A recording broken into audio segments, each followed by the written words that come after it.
जय हिंद दोस्तों, नमस्कार। बहुत बहुत स्वागत है आप सभी का एक बार फिर से आपके अपने YouTube चैनल पर। मुख्य समाचार लेकर हाजिर हैं। 24 घंटे के अंदर देश में बदल गए हैं बड़े नियम, बड़े घोटाले की तैयारी आ रही है। बड़ी अपडेट हरियाणा चुनाव को लेकर दोस्तों, फैक्ट फाइंडिंग कमेटी की रिपोर्ट जारी, कई खुलासे हुए हैं बड़े, जो जानना आपके लिए जरूरी है दोस्तों। इसी के साथ जानेंगे ईडी बैकफुट पे आ गई है, वहीं जेडीयू ने अब यहाँ पे अलग रास्ता अपना लिया है, किसी भी समझ समर्थन वापसी। इन्हीं सभी खबरों को जानिए। चैनल पर नए हैं तो आपसे रिक्वेस्ट है, सब्सक्राइब कीजिएगा चैनल को दोस्तों। चलिए पहली खबर की ओर बढ़ते हैं। 24 घंटे के अंदर देश में बदल गए हैं नियम, संजय राउत बोले आने वाले घोटाले की तैयारी कर रही है सरकार। हाल ही में चुनाव आचार संहिता में हुए बदलाव के चलते विपक्ष ने अब आवाज उठाई। विपक्ष ने चुनाव आयोग द्वारा महाराष्ट्र विधानसभा चुनाव की जानकारी न देने पर सवाल उठाया। इस दौरान उद्धव गुट के नेता संजय राउत ने इसे लोकतंत्र की हत्या करार दिया। चुनाव आचार संहिता में बदलाव पर बोलते हुए संजय राउत ने कहा कि यह लोकतंत्र की हत्या है, सोची समझी साजिश है। जो नियम बनाया गया है उसके अनुसार हम चुनाव आयोग में जाकर अब जानकारी नहीं मांग सकते हैं। अब हम चुनाव आयोग से किसी तरह की जानकारी नहीं मांग पाएंगे, इसे तानाशाही करार देते हुए राउत ने कहा यह पूरी तरीके से देश में तानाशाही का माहौल बना रही है सरकार। हम क्यों नहीं मांग सकते? अगर आप चाहते हैं कि हम आपसे जानकारी ना मांगे तो सबसे पहले आपको ईवीएम हटाकर बैलेट पेपर पर चुनाव कराना चाहिए, उसके बाद ही इस प्रकार की उम्मीद रखनी चाहिए। दोस्तों, आप लोग संजय राउत की बात से सहमत हो तो एक लाइक वीडियो को जरूर कीजिएगा। हरियाणा चुनाव में हुई धांधली, फैक्ट फाइंडिंग कमेटी की रिपोर्ट जारी हो गई है। कांग्रेस बोली अफसरों के नाम का खुलासा भी करेंगे। हरियाणा कांग्रेस ने एक बार फिर से विधानसभा चुनाव में धांधली का आरोप लगाते हुए सत्तारूढ़ बीजेपी और चुनाव आयोग को घेरते हुए कहा कि ईवीएम के माध्यम से 30 से ज्यादा विधानसभा हलकों में चुनाव परिणाम प्रभावित किए गए। कांग्रेस पार्टी ने दोस्तों एक फैक्ट फाइंडिंग कमेटी के गठन किया था, जिसके अध्यक्ष पूर्व मंत्री करण सिंह दलाल हैं, और उन्होंने दावा किया कि इस मामले में अफसर भी शामिल थे, जिनके नाम अगली रिपोर्ट में सार्वजनिक किए जाएंगे।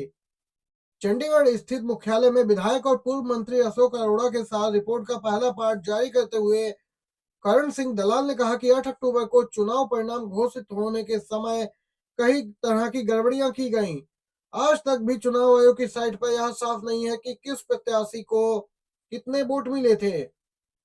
दोस्तों, 38 मिनट सीसीटीवी बंद होने का दावा किया गया है। नूह में वोट प्रतिशत में अंतर होने का दावा किया गया है, और जल्द ही अगली रिपोर्ट यहाँ पे जारी होगी, उसका पार्ट आएगा जिसमें अफसरों के नाम का खुलासा करेगी कांग्रेस पार्टी। दोस्तों, इसी के साथ एक और खबर की ओर चलते हैं।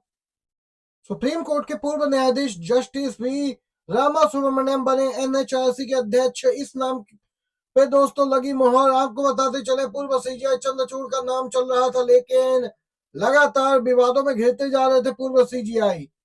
सुप्रीम कोर्ट के पूर्व न्यायाधीश जस्टिस बी रामा सुब्रमण्यम राष्ट्रीय मानवाधिकार आयोग के अध्यक्ष बनाए गए। बता दें कि इससे पहले चंद्रचूड़ का नाम इस पद के लिए लिया जा रहा था, लेकिन उन्होंने खुद ही ऐसी खबरों को अफवाह करार दिया। एनएचआरसी के अध्यक्ष का पद 1 जून से खाली था, जिस पर अब सोमवार को नियुक्ति हो गई है। जस्टिस न्यायमूर्ति अरुण कुमार मिश्रा का बीते 1 जून को कार्यकाल पूरा हुआ, जिसके बाद पद रिक्त चल रहा था। अब दोस्तों, सरकार ने यहाँ पे व्यक्ति को नियुक्त कर दिया है, जो कि पूर्व न्यायाधीश ही हैं सुप्रीम कोर्ट के। केजरीवाल, सोरेन, सिसोदिया जमानत से बैकफुट पर ईडी। अब केस को लेकर बदल दिए नियम। ईडी लगातार चर्चा में बनी हुई रहती है। अपने रेड से लेकर देश के बड़े बड़े नेताओं को गिरफ्तार करने तक ईडी सुर्खियों में रहती है। दिल्ली के पूर्व सीएम से लेकर झारखंड के मुख्यमंत्री सोरेन, दिल्ली के डिप्टी सीएम सिसोदिया तक की गिरफ्तारी के मामले में ईडी की चर्चा हो रही। लेकिन कई बड़े नेताओं के जमानत के बाद ईडी जो है बैक फुट पे आ गई। इस बात पर मोहर ईडी ने अपने नियम बदलाव कर लगा दी।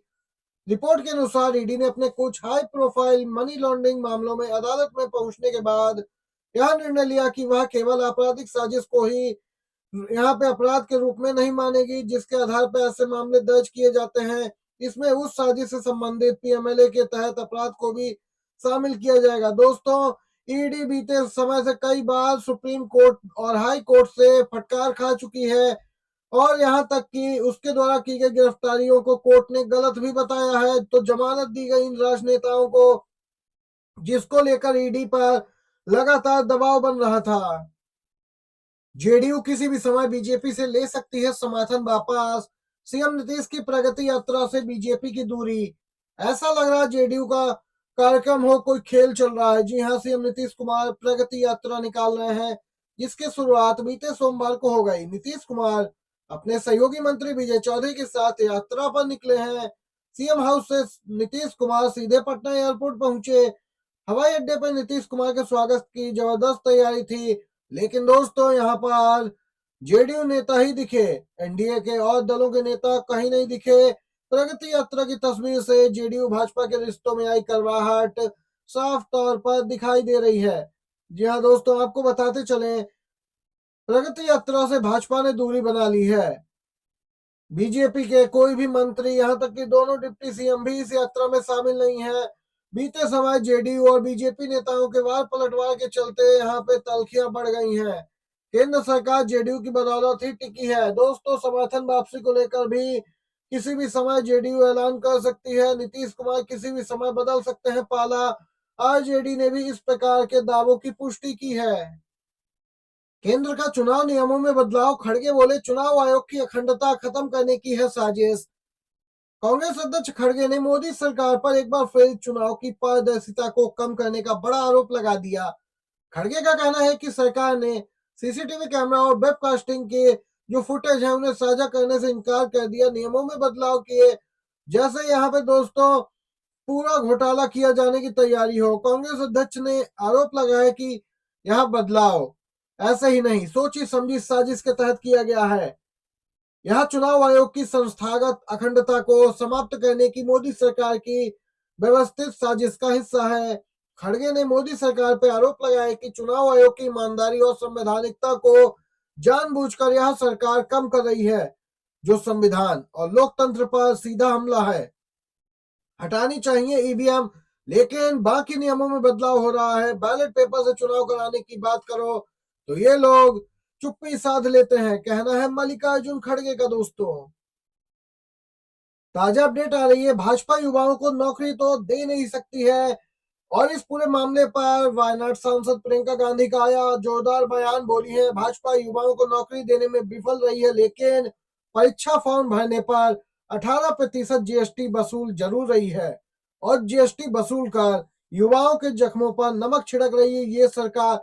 दोस्तों, परीक्षा फॉर्म भरने पर 18% जीएसटी लगता है। इस पूरे मामले पर अब मोदी सरकार की आलोचना शुरू हो गई है। ये थी सभी बड़ी खबरें, अभी के मुख्य समाचार थे। कैसा लगा वीडियो दोस्तों, बताइएगा कमेंट बॉक्स में। अच्छा लगा हो लाइक कीजिएगा, शेयर कीजिएगा दोस्तों के साथ भी। बहुत बहुत धन्यवाद आप सभी का।